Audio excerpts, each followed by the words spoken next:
Ladies and gentlemen, welcome back to the analysis of YOLENO TV. I hope you're well from wherever you're watching this channel. Now, after carefully listening to some words from Edwin Sifuna's statement, carefully listening to them, the Honorable Kamket said, and also the Honorable Oscar Sudi. The truth is that we know now that they understand that this thing, it is irreversible now. The damage that this government has done to its own reputation is irreversible. They know that there is very little that can be done between now and 2027 to reverse the fortunes of this regime. So you can see that they have become irritated, agitated. The young Kenyans on social media have succeeded in getting under their skin. Something rang a bell in my mind, and this was concerning a statement that Oscar Sudi released. You know, when Oscar Sudi said that hata mseme nini, wewe ushaona wapi rais anahudumu term moja, then I was reminded of Mwai Kibaki's second term and what happened in 2007. Hope you all remember that story, whereby Mwai Kibaki was sworn in, I think at night, based on that story back then. That time, I remember Raila and his team were still at Bomas, trying to seek for answers and certain results from Kivuitu. And then a video surfaced that Mwai Kibaki, the preparations were going on about the swearing in. So I was reminded of that event. When Oscar Sudi said, ushaona wapi rais akihudumu term moja, and then Kamket also making a statement about a presidency, 24 years presidency. You know, let us not rule out this story of extended presidential term limit. This thing has always been shared by UDA people. The first time William Ruto and his team secured the leadership of the country, there was already a proposal of an extension of a term limit. And then this story was buried, and then it surfaced again.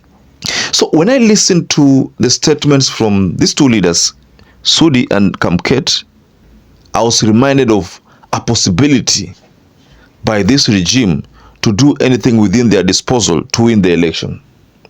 Now, maybe they are still banking on the fact that they think ODM will add numbers.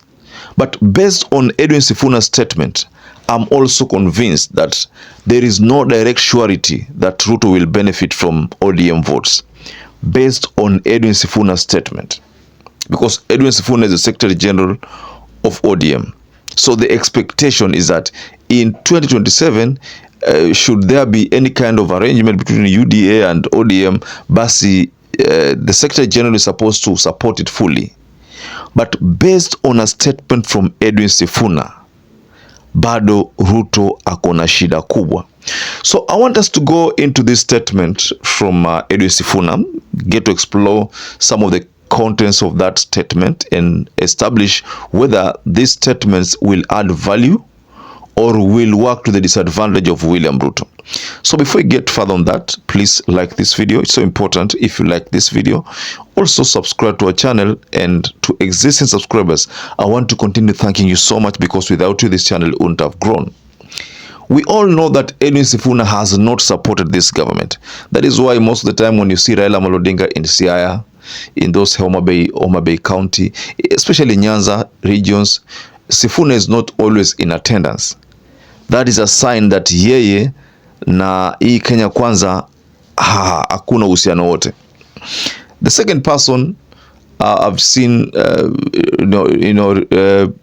ignore some of the events where in fact RUTO is attending is Onyonka. Senator Onyonka is one of those leaders who has openly defied any engagement with the government, and he has made it publicly. So what we are seeing from this statement from Edwin Sifuna is a possibility of a major U-turn. ODM is going to make a major U-turn before RUTO knows it. I was speaking to a friend of mine sometimes ago, a week ago, and he told me something which I don't know whether it's true, but I've been observing some statements from the leadership of ODM. And he said that most likely ODM ilishanunuliwa. I don't know whether that is true, but he said ODM ilishanunuliwa, na according to him, he said that ODM ilinunuliwa na RUTO. And that's why you find that UDA activities za UDA zimeenda chini sana. Zimeenda chini kwa sababu RUTO wants UDA to die.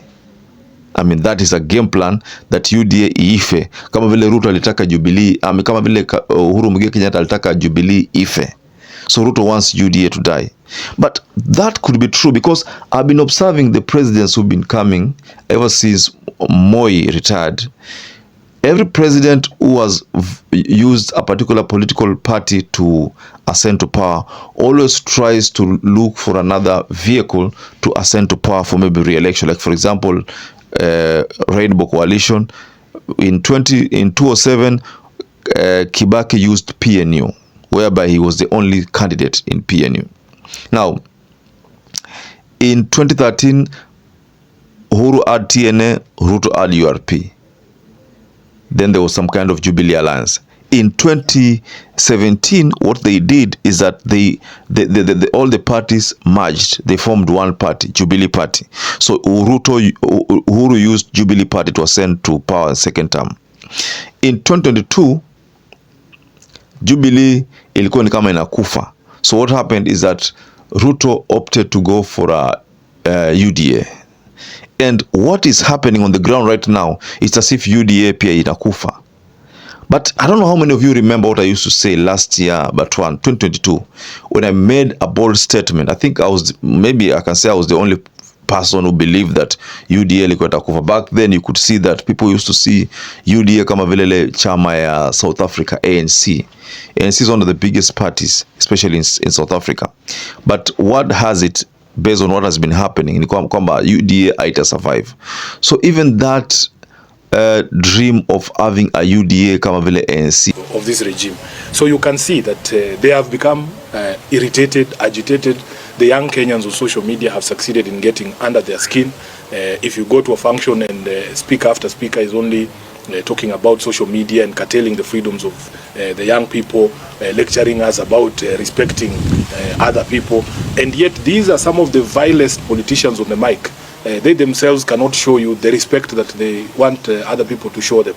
So for me, it is the clearest indication, and I want Kenyans to take confidence in the strength of our constitution to defend itself. Nobody can stand somewhere and tell us they will manufacture another president for 24 years. It will not happen. Honorable Kamket should be told it will not happen. This is not 1980. This is not the generation that they used to sell fear to.